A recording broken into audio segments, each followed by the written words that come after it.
Football ইতিহাসে এমন পাঁচজন ব্রাজিলিয়ান ফুটবলার যাদেরকে স্কিলের রাজা বলা হয়। Number 5, Neymar junior. ব্রাজিলিয়ান এই ফুটবলার বল পায়ে পেলেই হয়ে যান ফুটবলের জাদুকর। তার চোখ ধাঁধানো স্কিল কোনো জাদুকরের থেকে কম নয়। Number 4, Ronaldo Nazario. ব্রাজিলিয়ান এই ফুটবলার তার অসাধারণ ড্রিবলিং এবং স্কিলের কারণে প্রতিপক্ষের হুশ উড়িয়ে দিতেন।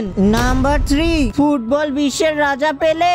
এই ব্রাজিলিয়ান জাদুকরের ড্রিবলিং এবং ব্যালেন্স অসাধারণ লেভেলের। তার এই অসাধারণ স্কিলের কারণে প্রতিপক্ষ প্লেয়াররা তার দিকে হা করে তাকিয়ে থাকতো।